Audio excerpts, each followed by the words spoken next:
I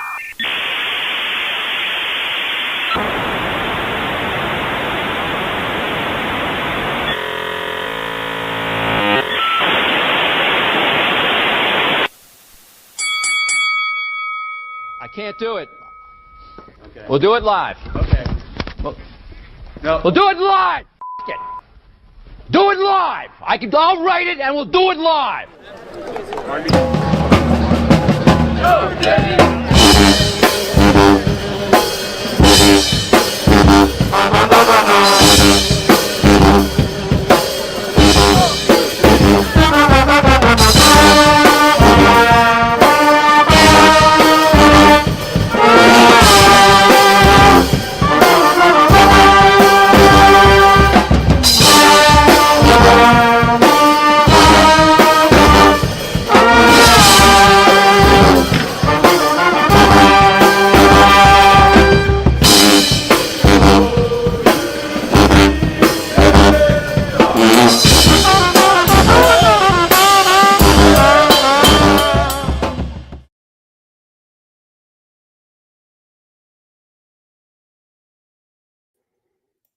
You know what he forgot to do? He forgot to put them on the screen. Hey, y'all, this is Ryan Monceaux, and this is Talking About Them Cougars from GoCoogs.com. We are live. Willie Fritz, Amari Thomas, going to join us tonight. But first, Brad's going to tell you about Section 12X. Section 12X, guys, get your gear. We got a wonderful, wonderful sponsor, Section 12X. Best hats in the business. Fit my big giant head. So if it can fit my head, it fits everybody, basically. Unless you're like maybe a horse. Probably not, but you know, close enough. Buffalo, definitely. But got special this week. Get your blue gear. Running out of sizes. Double XL, I think, is already sold out. So real men's sizes are gone. But you know, the rest of you, there's plenty of room. Texas orders. Overnight shipping outside Texas, 2-day shipping. So order it tomorrow, get it the next day in Texas, get it the day after, get it in quick, be ready for this weekend. So next day shipping, that's guaranteed in Texas, and 2-day shipping outside of Texas. That's pretty good. Yes. Horses in Buffalo need not apply. Yes. Star Pizza. What are you doing? What are you doing with your life? Get you some Star Pizza. Star Pizza available in 3 locations at 59 in Norfolk, Shepherd, Norfolk, Washington, and Harvard, you know, kind of near Yale and Heights Boulevard in Washington. And then out in Katy, which I don't know where that one is. They got lunch specials 5 days a week. Tuesdays and Fridays, you've got your all-you-can-eat buffet. Thursdays, your lunch specials. They got wine. They're doing a reverse happy hour now at night, late at night. You need to check that out. Star Pizza. It makes memories. It makes you happy. It can make you this fat. Go get you some Star Pizza. You can also be skinny and have some Star Pizza. It's for everybody. It doesn't make it is you for that everybody. Way. It doesn't make you that way. I was just that way when That's I just went a there. choice. Yeah. I brought that there. Yeah. So we haven't spoken since like 3 a.m. yesterday. It's been a couple of hours. Yeah. Pretty good win. Got to feel the team is had 36 hours. I think they went back to work today, working on Texas Tech. I think they get tomorrow off. It should be a normal week for the football team and for those guys. I think you're going to have a pretty big recruiting weekend coming up. So big deal. But everybody, for tonight, we're going to do something we did a couple weeks ago. We're going to do it tonight. Send in your questions for Willie Fritz. We're going to ask a couple tonight for Willie and maybe even Amari Thomas. Send your questions in. Maybe read them. We're going to go ahead and add Coach Fritz to the show. Coach, walk in the halls. How are you, sir? I'm doing all right. How y'all doing? Great. Wonderful. Great to see you. I'm getting back Go ahead, to my Brad. office. I'll get there. Okay. Eventually. So, Coach, one of the things I look forward to most. I'm getting there. All right, here I am. One of the things I look forward to the most after wins is seeing you being lifted up and thrown around the room. Where did that come about? You know, where did that come about? I coached. Can you hear me? Okay. Yes, sir.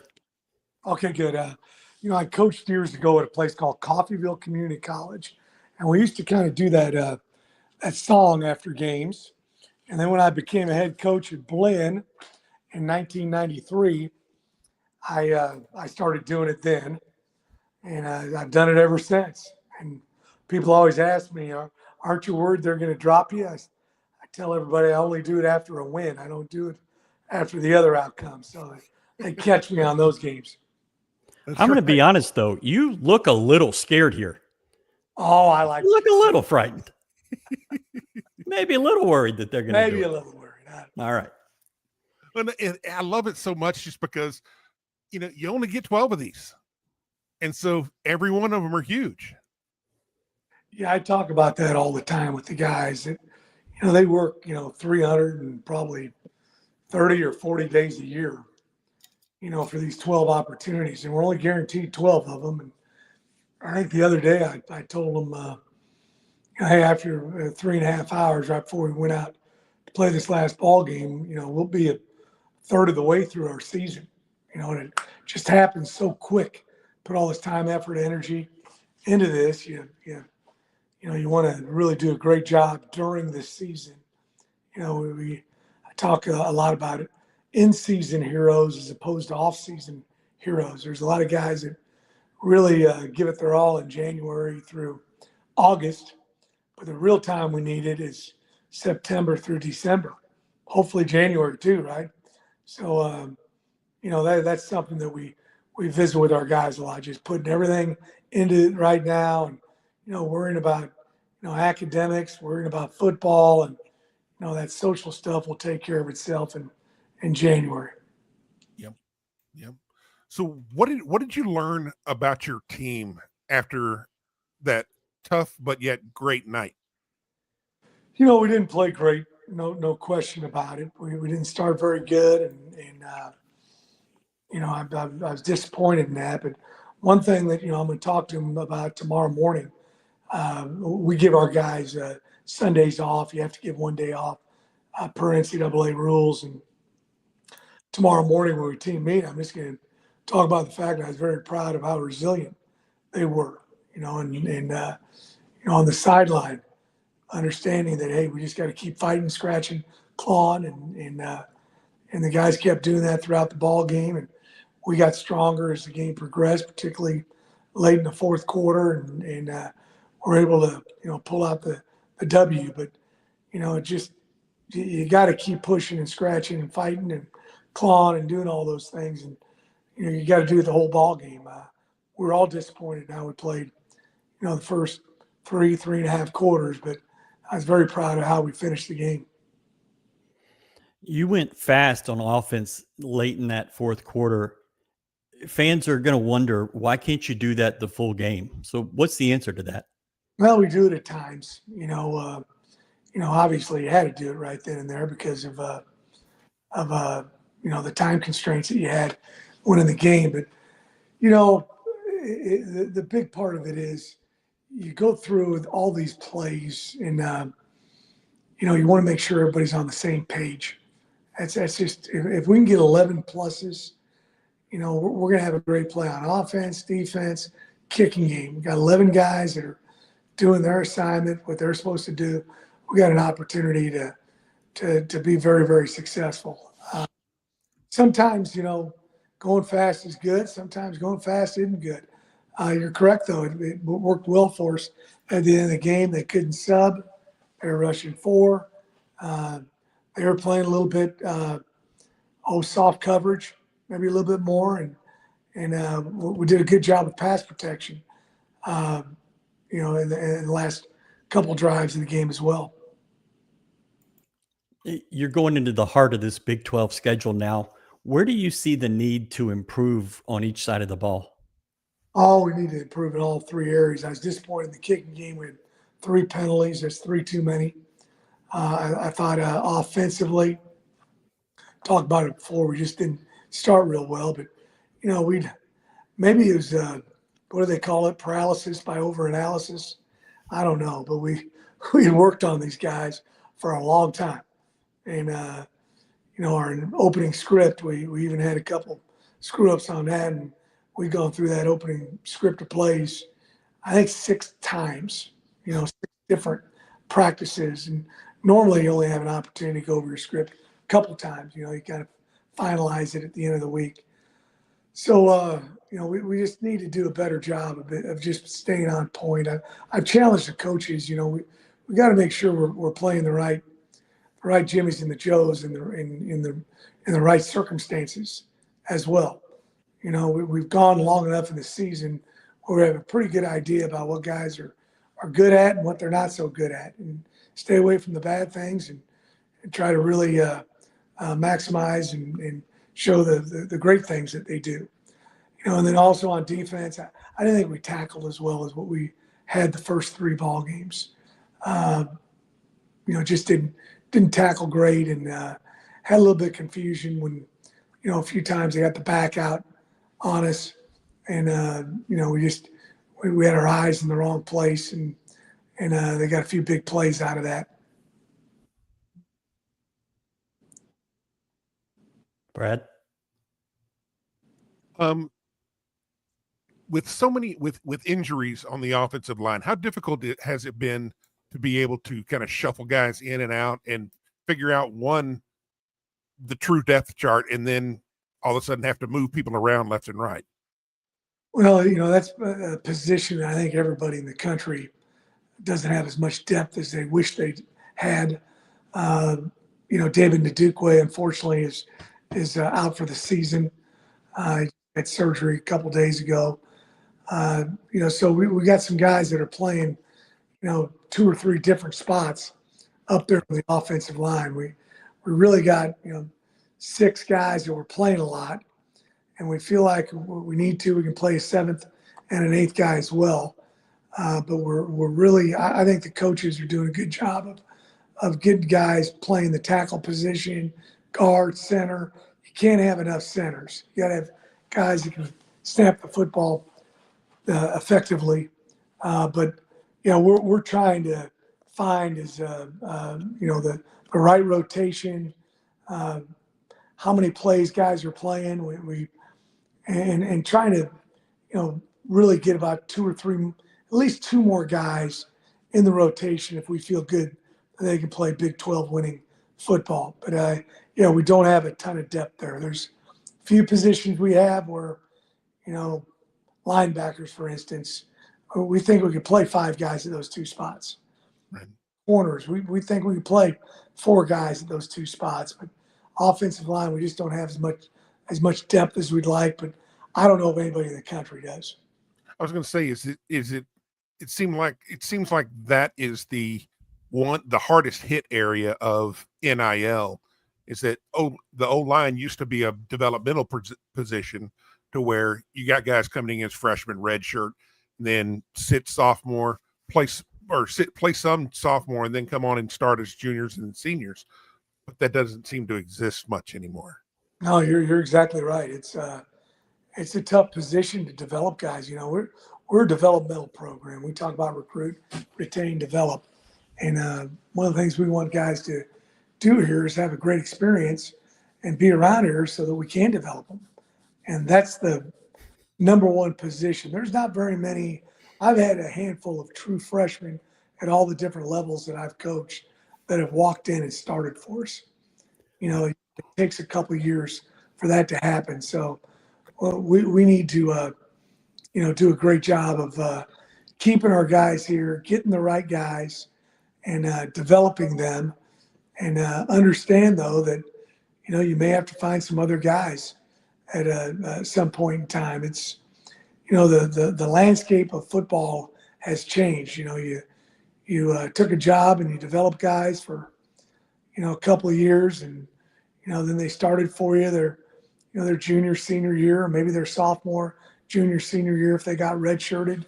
Now you just have to make sure you have enough depth, and have an alternative plan in your back pocket, particularly the offensive line position. Right. You talk about freshmen not starting very often, but Chance Bryant has come in playing quite a bit as a true freshman, defense, special teams, even inserted in the offensive lineup this week. What's that about with him on the offense? And is that something we're going to see going forward, or just when you get some guys back healthy? Yeah, we'll keep him over there. He's playing some fullback for us. He can play some tight end. He played a lot of different spots at Fulshire High School. Had a great program, and it's one of the great things about recruiting and getting guys from the state of Texas. They've been in some complicated schemes before, offense, defense, kicking game. That I always compare, high schools down here to small colleges. The staff size, complexity of what they do on offense, defense, and in the kicking game. So this hasn't intimidated him at all. He also is playing, some for us on. I think he played 11 snaps on defense. Starts for us on kickoff return, punt, and also punt return team. He also starts on extra point field goal as well. So he's the freshman you play, sometimes it's by position. Maybe you don't have much depth there. And guy walks into a situation where he's got to play right away. But the other part is he's got to be able to know what's going on. He's got to be football smart. And Chance is very, very football smart. And that's why he's playing a lot as a true freshman. We have Amari Thomas on after you. If you had to pinpoint one attribute of his, what would it be? Something he's really he's got a lot of great attributes, but he's really, really smart. I just got done. We just had a long meeting and went over the game tape and grades and all those kind of things. And he was 100% being assignment sound. So he lined up properly. He ran the proper play. Remember, this all changes based on coverage and what they're doing on the back end. Sometimes when you come on, the routes change. Who you block changes. But he runs good routes. He's plays with good energy. He's got good hands. But he's also smart. We got to, you want to get talented guys who have a high football IQ, and the more of those guys you have, the better your team's going to be. And if they don't have that high football IQ, those are guys. And, it's also based on the position they play. But those are the guys you got to develop in your system and keep your system consistent so they can learn it and be able to flourish in it. We've had Jaden York on this show quite a bit, and Andre Ware said in the broadcast that he's done for the year. Is that correct? Yeah, I think he is going to be done for the season. Okay. He got hurt a couple weeks ago, early in the Colorado game, and yeah, I know he had surgery, and so I don't know if he's going to be able to come back. It's 8, 9, 10 week situation for him, so we'll see. Hopefully we're playing right, and he has an opportunity to come back. That'd be fantastic. But we miss him because, again, high football IQ. He can play, with his hand in the ground as a tight end. He can play out on the perimeter. He can play in the backfield. He'll block you. He's a tough guy, and he's played some kicking game for us as well. So he can do a lot of things. Mm-hmm. Corey Platt has been back for 3 games, and he's got 2.5 sacks. What does he mean to this defense, and how important is he going forward? Well, he's really important. He's, Corey played for me in my last school, and he's really battled through some hardships, and we're also happy to see him out there playing and having success. He's got tremendous speed for a linebacker. He's a legit 4.5 guy, maybe even a little faster than that. And he does a good job of tracking people and taking good, angle beats speed. We talk about all the time. He's got great speed. He takes great angles, and that's really, really important. as a pass rusher as well. Or if you're a guy that's, spying the quarterback and, then he gets out of the pocket or tries to step up in the pocket, you got to take the proper angle in order to contain him or make the play. He's done a super, super job of that. We're going to be getting him more involved here in the upcoming next few weeks. Unfortunately, before the first game, he sprained his ankle and, wasn't able to play in that game. And it was kind of a little bit, we couldn't play him as much as we wanted to, maybe that week 2, but the last 2 weeks, he's played a bunch. Bradley. All right, we're going to go to a question here. You had two field goal blocks in Friday's game. How much work do you do on that in practice, off season and during the season? Well, we do a ton of work on it year round, but Josh Christian Young is our safeties coach, and he runs our extra point field goal block team and does a fabulous job. He's really creative with PowerPoints and showing blocks across the nation at the collegiate level and also in the NFL. We do a lot of individual technique drills with extra point block. Latrell McCutcheon laid out for one, and really, it's a drill we use where he, comes off the edge, and you got to get your steps down properly in order to have an opportunity to block a kick. We have a landing mat out there that the guy lands on. You have a snapper, you have a holder at the spot where you need to be at, and then Mark Stampley blocked the other one. We, in between the tight end and the wing, we do what we call a bicycle technique, and he did a really nice job of pulling himself through and blocking the kick. But those were 2 huge plays for us, and we work on it a bunch. During our bye week, we worked on that for 10 minutes one day, and we worked on it, 5 different occasions during preseason camp, and then the coach shows tape on it the night before the game, just to review with our guys what our opponent does and how we're going to attack them. And then we also do extra point field goal versus extra point field goal block, twice a week. So those guys get some live reps also in it. Fantastic. Late in overtime, the clock was running down. You had to call timeout right before Ethan Sanchez attempted a kick. People saw that as you icing your own guy, but it was a clock issue, right?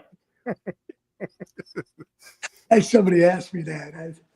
I might be the dumbest coach in the world to do that. Not, every time the ball goes back 5 yards, you go down, 1, 2, 3, 4% in your ability to make it. And unfortunately, every kicker I've ever had, and I've had some great kickers now. I mean, I'm really good kickers.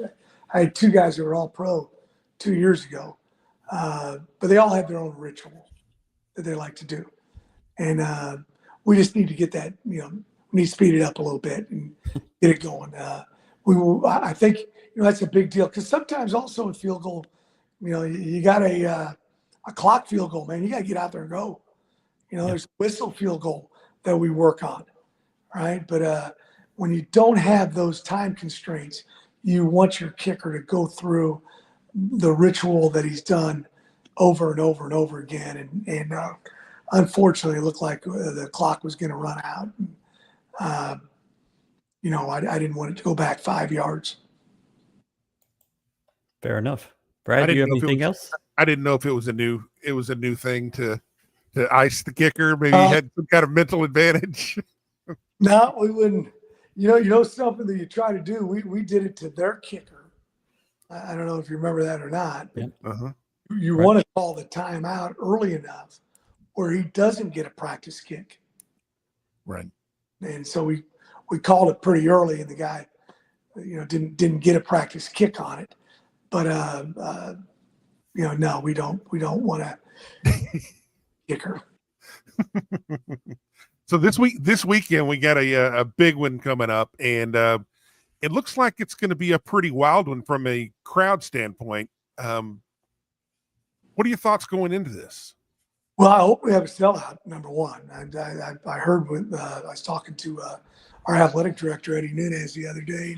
He thinks it's trending that way, and hopefully that'll be the case. We'd love to get a packed house out there with the, you know, we're doing a blue out. We're doing our you know, wearing our blue for the game, Houston blue. So we're excited about that as well. But yeah, this is going to be a big ball game for us. Texas Tech has got an excellent squad. They have, you know, really done a good job recruiting and getting guys in the portal, and you know, they very good size. They've got good speed on the perimeter. A couple of good quarterbacks they've had to play the last. You know, their backup quarterback came in and played really well against Utah. You know, defensively, we got some familiarity with them. Their defensive coordinator was here at Houston last year. Sheila Wood did a great job for me at Tulane, and also here at Houston. You know, and so that's there's probably a little more familiarity there, but unfortunately, got some really good players. You know, along with a great scheme. So we're gonna have to play. You know, I'm gonna talk to our guys tomorrow in our team meeting. Just say, hey, we're very fortunate that you guys were resilient last Friday night, won that ball game. I think it taught us a lot of lessons to just keep fighting and scratching and clawing. But hey, we're gonna have to play. We're gonna have to bring our A game this weekend. No question about it. We got to be able to play 4 quarters, 60 full minutes or longer. You know, like what happened last Friday, in order to, you know, come away with a victory, because this is a quality opponent and a very well coached team too. Do the players really get into the blue, wearing the blue? Yeah, they love it. They love it. You know, and you know, it's I drive by the old Houston Police Department here and see the old the blue, and then obviously, you know, I was over at Sam Houston as a coordinator there, and at Blinn Junior College when, you know, you had the Love You Blue going crazy here in H-Town. So yeah, they really like it. They think it's pretty darn neat. So yeah, they're excited about it. Awesome. Thanks, Coach. We appreciate your time, and good luck Saturday against Tech. Thank you all very much. Go Cougs. Thank you, Coach. Thanks, Coach. Willie Fritz, there's your guy. Thoughts? Well, I mean, you can see why this program is developing the way it is. I mean, the focus, the amount of focus, the amount of detail, the amount of intensity, the amount of thoroughness in everything that we do. I mean, you know, just, you know, people know what they're doing just by talking to them, and yeah, you know, being able to explain it to us, and you see him in pretty much every one of his interviews or media appearances, that it's all detail. I mean, and nothing's overlooked. Nothing is too small, and you know that pays off. That's, you know, that's just the way it is. If you're going to win in this conference, from the University of Houston's point of view, you have to do the small things right. The margins is where you're going to win. Yes. And you and I looked it up, and Willie is 11-3 in his last 14 one-score games. He's 3-1 at U of H. He lost his first one, the one to OU, but he's won the last 3: Kansas State, Utah, and now Oregon State. Mm-hmm. That matters. I mean, that's the difference in winning this conference or not. And you saw it with Baylor and TCU and Arizona State last year. And I think if you're really good at that, you can be a great football team. We're going to jump right in and go with Amari Thomas, who has his camera correct. He's not up and down like all those other assholes. Thank you, Amari. Appreciate that. How you doing, man? I'm good. How y'all doing? Doing wonderful. Great. What was Friday night like for you? I mean, it did start off good. I mean, obviously, but once we got into it, after halftime, well, actually before halftime, when I caught that first ball, then it's like we just got going from there. Man, we all knew that we could win for real. What do you think you did well in that game? What do you need to improve on?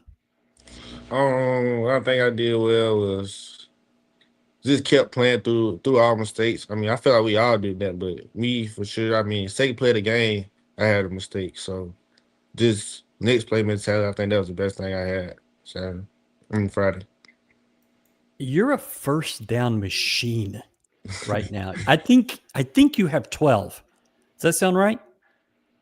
Yeah, it might be right. Yeah. Okay.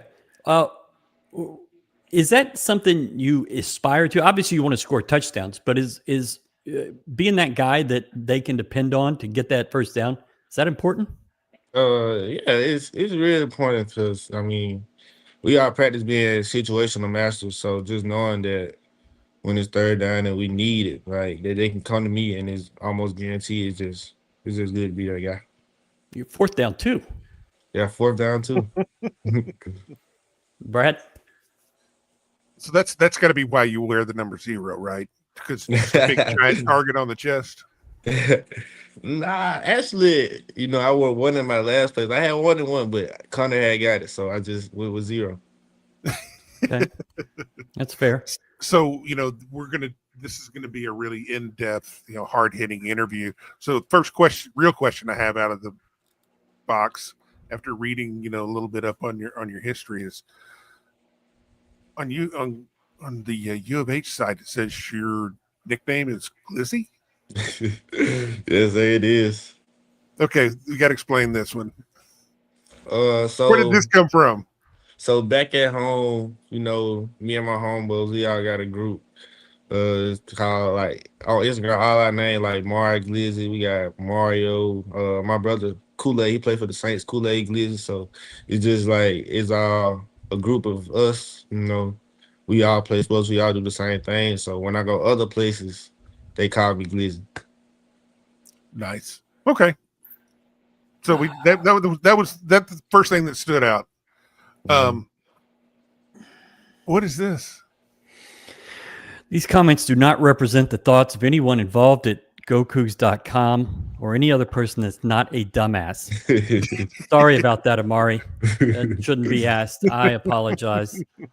Good God. So it looks like here in the last 2 games, you look like a different player. You look like you're playing free and easy. Is that attributable to just being around the offense more and developing more chemistry with the quarterback? Yeah, it is. I mean, I credit my coaches to that. It's way more easier to go and play and just play more freely when you know what you're doing. Worry about, you just play your position and do your job. Nice. Especially in the Colorado game, it felt like you and Connor had something working, and he was just throwing it to spots, and you would run under it and find that ball. It happened 3 times, all 3 first downs you made.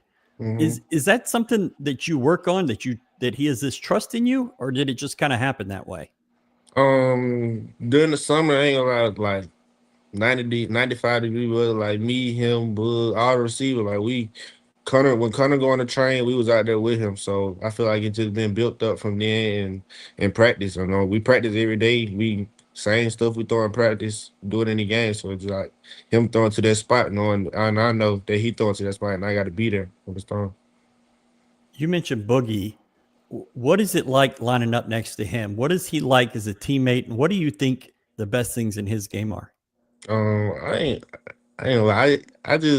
love being out there with him, bro. It's fun, Ever since I got here, he been like a brother to me.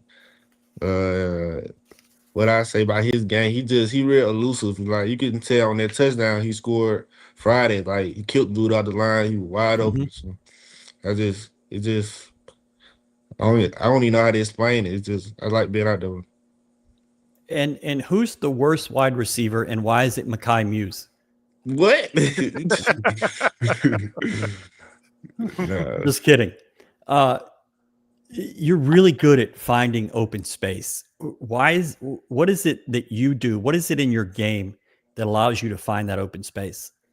I'd probably say it just goes with my awareness. I don't even know how to explain it for you, but I have a sense for like where people finna go sometimes, and where I should go if they go there. And I just be right most of the time. On the broadcast Friday night, Andre Ware said that you're an elite route runner. What does that mean coming from a Heisman Trophy winner like that? It means a lot. He won the most prestigious award, so with it coming from him, I mean, it's a great thing, but I know it's still more to work on. One of our viewers asked, can you explain your celebration after you pick up a first down? The thing with your hands. Can you do it for us? Like this? Yeah. It really don't. I really don't have an explanation for it. It's just something we came up with before the Colorado game that we was gonna do as a group. So it's just a little group thing. Okay. Well, it works. You decided to come here out of the portal from UAB. Was there an assistant coach that you had a bond with that recruited you? And why did you choose Houston? I'll probably say first Coach Brian Bill. Okay. Because Coach Sherman and Coach Bill for sure, but Coach Bill because he was more like the one I was talking to every day, making sure I was good, making sure I got here. And still to this day, like he's just been the day-to-day guy. But I say Coach Sherman as well, because the first day the portal opened, I think it opened at 7 o'clock. I had a message from Coach Sherman at 7:01. So nice. What is Sherman like as a position coach? What do you think about him? I love Coach Sherman. I feel like he a great position coach. I mean, he puts everything in understanding for us. He can. I mean, he just keep it straightforward with us. Like, this is what we got to do, and this is how we go do it. And he lets us be creative with our own game as well. Okay, Brad. How are you settling into Houston, the city? Oh, good. I mean, I really stay at the house a lot unless I'm with my teammates. But most of the time, I'm just at home playing the game. So I feel like if I was in any city, I feel like I'd be the same.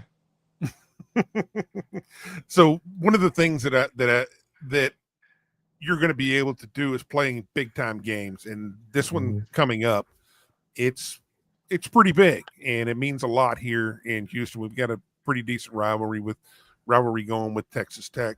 You looking forward to that? And what are your thoughts in this game? I'm for sure looking forward to it. I mean, it's a primetime ESPN game on Saturday. Like, who would look forward to it? Ranked opponent coming in. We both undefeated. I mean, it's nothing better to look forward to than that. Yeah, so why you play the game, right? Yeah, it is, with the whole world watching. But Amari, in July, I talked to about 30 players, and I asked every one of them the same question: who is somebody that's going to surprise fans? Everybody knew Tanner Koziel was this big name recruit in the portal, but who was going to surprise fans that they didn't know about? And every single one said you. For real? Yes, every single one, even Makai Muse. And so why is it that they say you, and what is it like to have the respect of your teammates like that? I'll go with the second one first. What it's like to have the respect of my teammates like that. It's a confidence booster, knowing that the guys you out there with believe in you. They know that you can make the play, and they room for you to make the play. How I got it, I mean, of course, your teammates, they read up on you, where you came from, how you played there. But I mean, just day-to-day practice, making plays when plays are to be made in practice. Nah, that's really how I got it. What wide receiver do you mirror your game after? Is there a pro or college player? I'd probably say Jamar Chase. Pretty good one. Yeah, I'd probably say Jamar Chase. Okay. And what about this? Any personal goals you want to accomplish this season? I mean, as a receiver, 1,000 yards is always a goal. As many touchdowns as possible. I just want to maximize myself for my team for us to be successful. Yeah, Connor needs to throw more touchdown passes your way. That's what needs to happen. All right, Amari, we appreciate this. Thanks so much for joining us. Oh, quick one. Mm-hmm. Oh, I saw that you like golf. You got to get Monceaux to drag you out to the golf course with him. Yeah, I gotta get Makai to teach me. yeah. That's a future show right there with Yeah, you all we'll three have out it. on the golf course. And Nell can play too. Yes. So, all right, Amari, we appreciate it. Thanks, man. All right, thanks. All right, have a great one. You too. That's pretty good. Nice guy. Gotta love it. You know, you asked the exact same question to the team last year, and to a man, every one of them told you Michael Batten. Yeah. I think it's a great question. Just because in July we don't know these guys. No, we don't know anything about them. No. Even after spring ball, we still really don't know anything. But it was near unanimous last year, and it was certainly unanimous this year. But yeah, every single one. And I was surprised early in the year when you just didn't see him lining up on virtually every route. And now you're going to start to see it because he had 104 yards, I think, his first ever 100-yard game in college. And is just an elite receiver. And I think you're going to see him very much a part of the game plan going forward. Okay, we got to get to some business.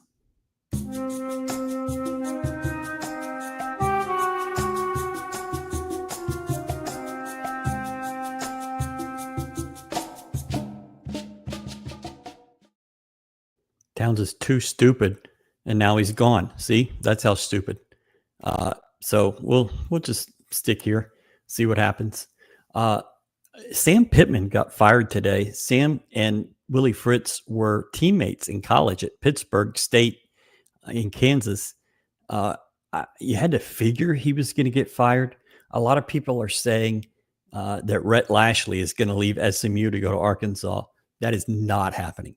You don't leave a great situation with a ton of money, a ton of NIL money, and a conference that you can win consistently, or worst case, be the number 2 school into the playoff, to go to Arkansas to be the 8th or 9th or 10th best program in that conference. Sam Pittman sucks. He's going to go be an offensive line coach somewhere and do a great job. LSU needs one. Go there, Sam. Some comments while what's his name is getting his stuff together. Let's see. Ryan, no PJs tonight. No, it's not 2 a.m. 2 big time guests. Congrats, Ryan and Brad. Brad had nothing to do with that. Let's be real. And no, he did not mean to ice his kicker. Blue uniforms are a curse. Hopefully we don't get beat like the basketball team did. So the basketball team lost a 1-point game to an Elite 8 team. Okay, you went and got him revenge. Oh, hey, Brad. Didn't see you there, which is the only time that's ever been said. I think somebody DDoSed me. Well, things happen. I just say that because I heard that's what the young kids say, so I want to be cool. Yeah. We talked about Sam Pittman in Towns is Too Stupid. Just remember, his name was Robert Paulson. His name was Robert Paulson. Any Fight Club fans know exactly what I'm talking about. You're going to be surprised, but I never saw that. You haven't? I don't think so. You probably haven't even seen The Matrix, so I have not. I don't know, man. Just don't watch movies or TV shows or anything. Let's see. Podcast. He doesn't get that superstitious junk, to be honest. I can't explain it, but I do get it, and I don't like that I do get it, but I'm very superstitious. And you were superstitious as a player? Huh? Oh God! Were you that way as a player? Okay. Oh, I mean, you're a baseball player, so that makes sense. I had literal. I mean, step by step, do the exact same thing, unless everything goes to hell. And I've taken showers in my uniform before, and try to clean the failure off of it. Didn't help, but you got to try. And I mean, let's put it this way. I'm so superstitious. In that game on Friday, I was sitting here clicking through the play-by-play or the stat tracker, and I was looking at the penalties. And as I was looking at the penalties, all of a sudden at the end of the game, I guess we got the ball back with 8-ish minutes to go. We started moving the football. I did not change off that penalty page until the game ended because I didn't want to screw anything up. It's like, hey, I'm not touching anything. It's not going to be my fault. Okay. I mean, I literally am superstitious where I think that I have some kind of karmic contribution. That is the most arrogant, self-centered bullshit I've ever heard. Okay. You have nothing to do with it. You have nothing to do with it. But yeah, anyways, wearing my Houston blue GoCoogs. We even have, and I forgot about these. We have these hats. As you can tell, I've not done anything with them. We're going to give some out at Saturday. It's so weird to say Saturday for a game this year. I know. Fifth game, only your second one. What the hell is this football playing on Saturday bullshit? It's wild. I tell you what, man. I'm actually really, really glad that we played on Friday. I mean, all the games on Friday were awesome. Yeah. And then there were games in every single window on Saturday that were awesome. Yeah. Probably one of the most competitive full slate of games we've seen in a while. Certainly the most interesting to watch from 11 a.m. to 11 p.m. Yeah. I didn't stay up for Colorado BYU, but I fell asleep in the middle of that, and I just after a 3-4 a.m. nightmare on Friday night, but not nightmare because you won the game. How worried are y'all going into next weekend? Realistically, Tech's talent is wildly good this year.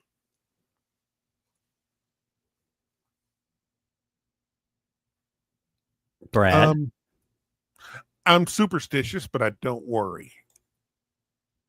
I mean, I'm lacking in my my worryometer is running on empty. This is a game that I didn't expect to win to begin with. I want us to play well, and I hope we can steal one. But I think we're going to be able to go out and compete. And I don't know, man. I just the history of this game, I think we've beaten them once since the 80s or since the 90s. Yeah, since the early 90s. I think you beat them in the opening game of 1990 or 91. And then the only time you beat them was that 2009 game at Robertson. Yeah. Lost us some heartbreakers, some close games. The 4th and 20 game, the game TDECU under Major. So, I mean, what the line was, 8.5? 8.5, 9. I mean, that's a pretty big road number. Yeah, but I'm going to tell you, fans just don't seem to believe this, but going on the road is hard. And going into a difficult environment, Tech dealt with it with Utah. They blew them out in the end, but that was a dogfight for 3 quarters. U of H going to Oregon State was a nightmare for this team. It just is hard. You saw it. LSU went on the road and lost. Florida State went on the road and lost. when teams do go win on the road, it is kind of a big deal. And I would expect Texas Tech to win this game, but I wouldn't bet on it. I think the number is a good number, and if you can do what Willie Fritz wants to do, is get this game into the fourth quarter. You're not committing a crazy number of penalties, which they did last week. You're not turning the ball over, and you're playing well on special teams. He mentioned the penalties on special teams, but in the kicking game, like, you have been excellent.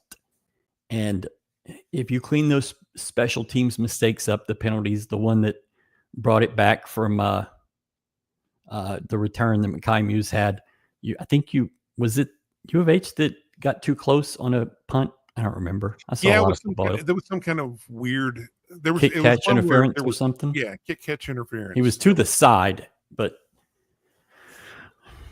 anyways, this is a good point. Look at when Texas came to TDUCU in 23 against a bad day. Yeah, you're right. I mean, anything can happen. And that's kind of the. Maybe I'm saying this just because it's right here in front of me, but the portal has changed the sport, and more talent is more spread out than it's ever been in the history of the game, and it's brought more teams closer together. Now, the good teams are still going to win a majority of the time, but everybody is more vulnerable, I believe, today. You're not going to see basically two teams just run and hide from everybody and just be dramatically better than the rest. But I think you're going to see always a lot of upsets because the separation isn't as great as it has been in the past. And then you also throw in the newness of every team, and we're still early. I mean, you watch these guys; they still look at times like they have no clue who's playing next to them. Yeah. Especially the first three quarters. Yeah, I think if you can get this game to the fourth quarter, that is exactly where you want to be. You just want to get there. If you can get there, you're not going to have heat as something that helps you in this game. It doesn't look like, or humidity. So you're just going to have to wear them out, and that means you're able to run the ball. Connor is able to run the ball, which he did not against Oregon State. And if you can get to that fourth quarter, weird things can happen. Mistakes in the kicking game are amplified, and mistakes in turning the ball over and penalties are also amplified. So if you're smart, if you play clean, I think you could win the game. I don't expect it, but I think you could win it. And you've got to give this crowd something to get excited about. If you can get them into the game early, who knows? See, I'm with Kenneth here. We need to be aggressive in the passing game early. I want to come out. I want this team to not try to hang on. I want them to come out and just Spartan kick Texas Tech right in the chest and make them. I mean, you got to come out punching. Now you can do that. Come out and hit them hard, and then you can get into your methodical grinder. But I want to see us take some shots early and come out kind of like I would, kind of a hair on fire mentality, and take it to them early. I think you'll see that on defense. I don't know about on offense. Defense is always going to play that way. That's just kind of their nature. But offensively, I mean, we can go out and set the tone, and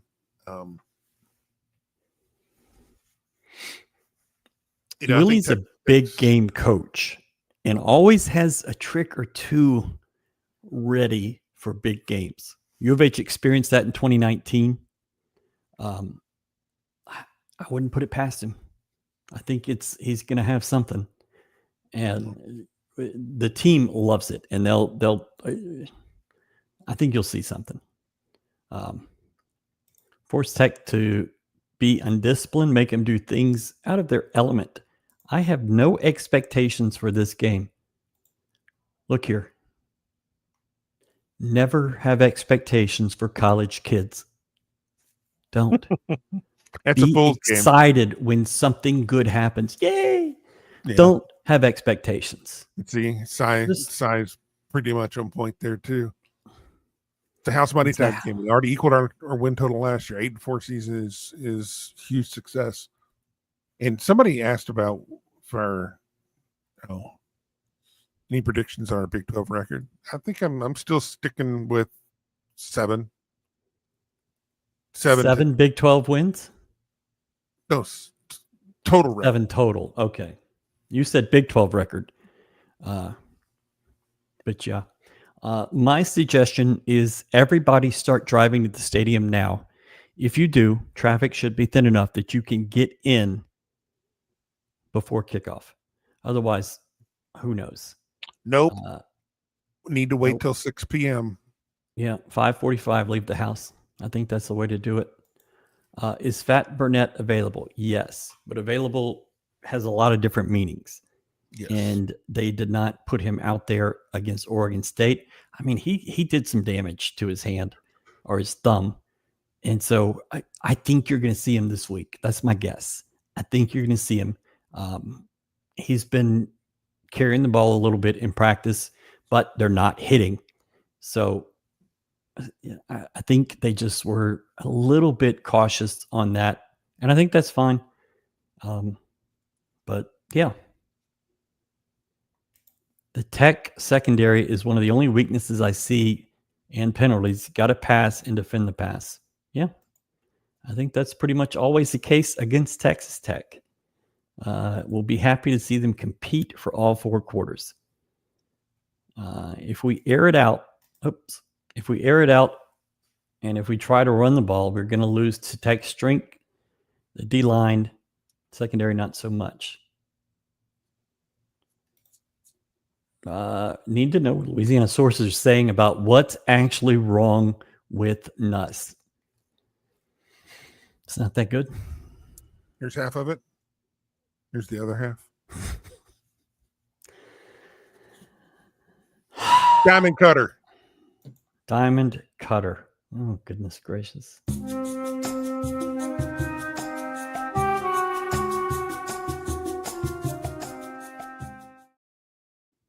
I just don't think he's that good. I don't think he's that good a quarterback.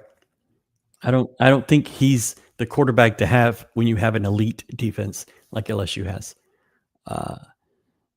The problem is getting off a pass with our defensive front. Yeah. I guess Cam's a Texas Tech fan. Yeah. They've obviously been good on the defensive line. We're pretty familiar with Shale, what he's probably going to do. And I think that's exactly what their game plan is that they're going to try to hit Wigman in the mouth early and often, which means here's what I expect to see is they're going to be coming from everywhere. And it's not going to be easy to pick up. Like last year, we did a real good job of disguising where guys were coming from. Now they could sadly, they might be able to just do damage with their front four. And if that's the case, then we're in trouble. But I think you're going to have some one-on-one options in the secondary. I think that you're going to be able to run Kojal up the seams, both sides, and he can make some big chunk plays because that safety's going to be gone, or he's going to have to pick a side. And then once they start doubling him, put a safety over the top of him, then the wide receivers should have room. But it all comes down to if the quarterback has to get rid of the ball in 2 seconds, then it's probably not going to be pretty. Yeah. I saw the Tech and Utah game. Tech punched the football out when making a tackle. That might work early in a game, but the longer you do that, the more yards you're going to give up when you're trying to punch a ball out as you make a tackle. We'll see. I saw the Tech kicker make it from 58 yards in Utah. Okay. It's 4,000 feet above sea level. That's fine. Whatever. Okay. Yeah. You have anything else? As much as everybody believes that Texas Tech is this juggernaut, remember, folks, at the end of the day, it's still Texas Tech. Part of their DNA is taking a big old dump at least once or twice a year. And, hey, let's hope that this is it.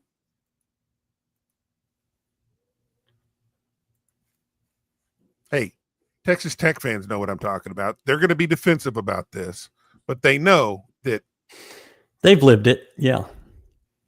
They're not quite the Aggie roller coaster, but they're close. Yeah. So, I thought Willie was pretty good with the questions about the. Okay, so you told me they called this the roach when Willie gets thrown up in the air. That's what I'm saying.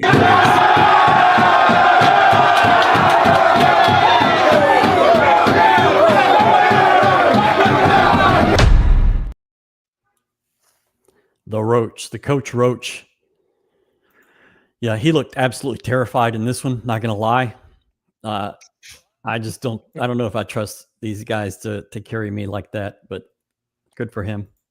Well, I wouldn't trust them to carry me. They just put you in their pocket. This is not an issue, but we'll see. Houston stole our dreams in 1976. They did. Won the conference. But didn't we all share a title one time? Yeah, well, didn't like 5 teams in a 7-team Southwest Conference tie for a title? Yeah, and 94 maybe? But I don't think U of H was one of those. But Tech calls themselves the co-champion, even though they lost to U of H in Lubbock in 76. And then they lost their bowl game, the Blue Bonnet, in the Astrodome. So, next player they should be on is Ethan. I'm not going to say that. Sanchez. We're going to have Ethan.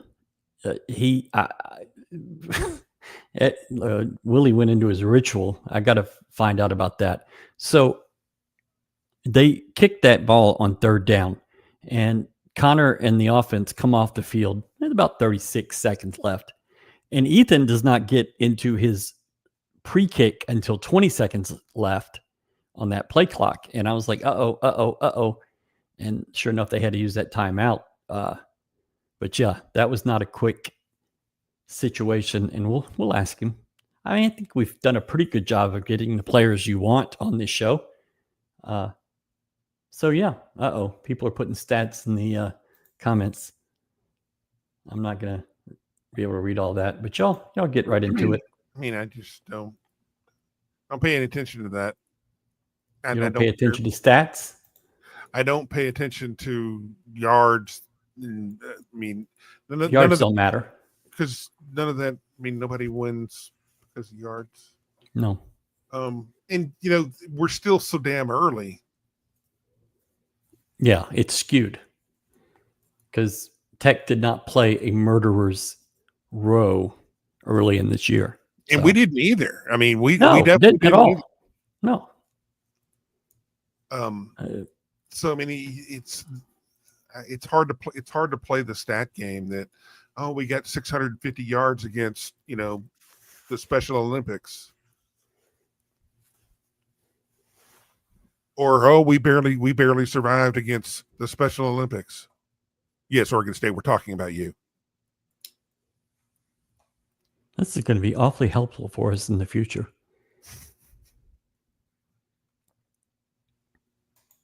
All right. Give us your final thoughts, Brad, and we're going to get out of here. Practice in like a couple hours. Hey, I'm still excited about that win. It was hard to watch, but it's awesome to watch.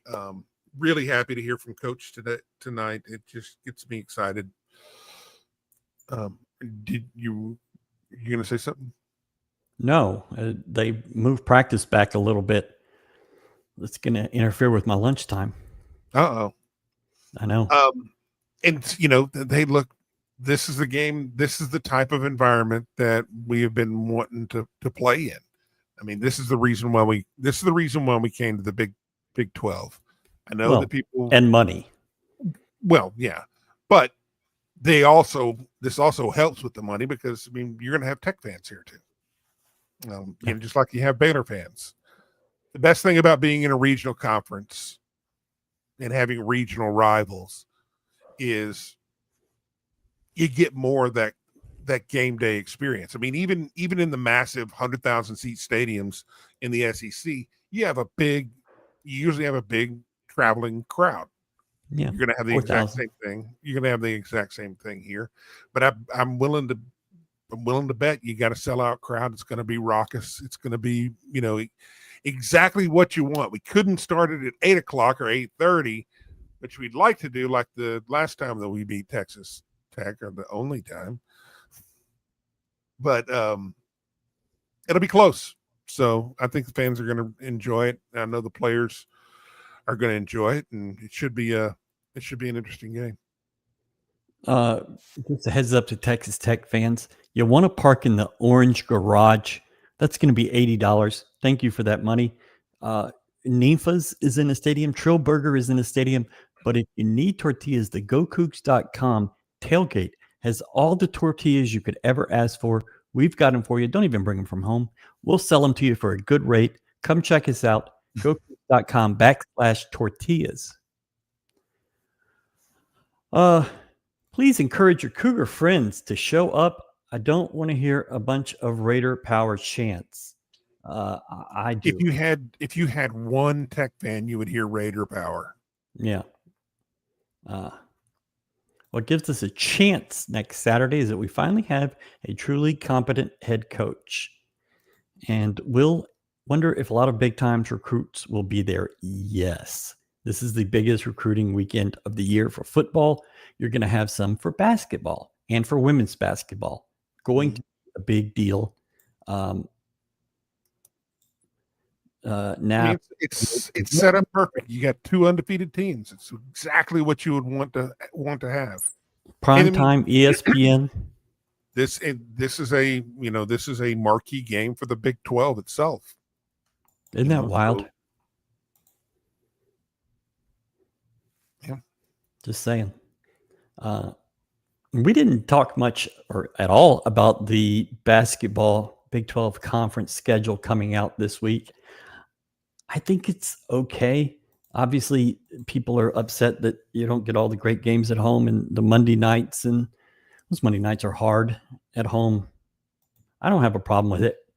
I don't like that strip in the middle of February, which may be the most brutal I've ever seen.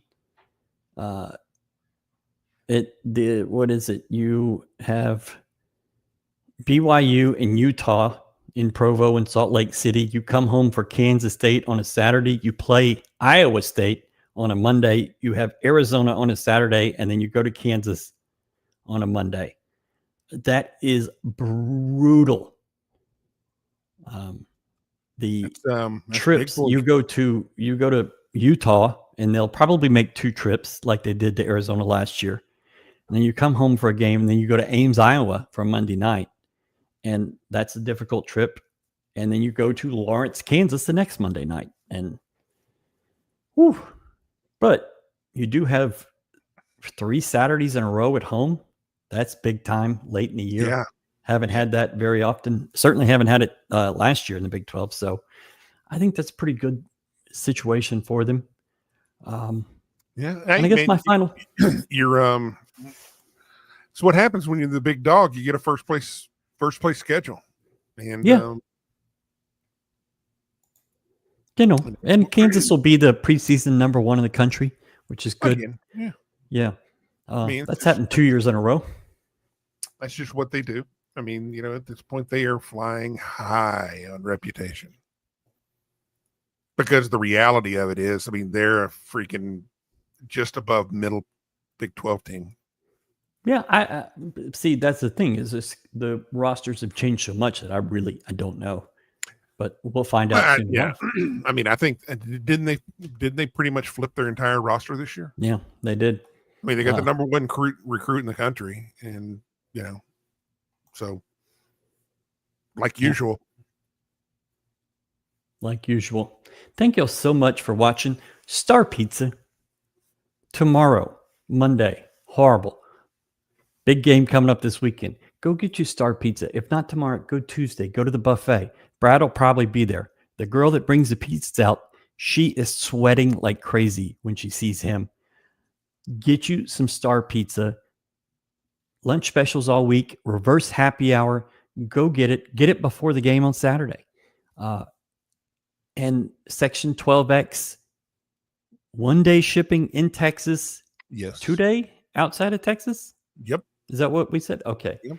Section 12X, that's where you get your blue gear. They have an awesome blue polo. You want to get that.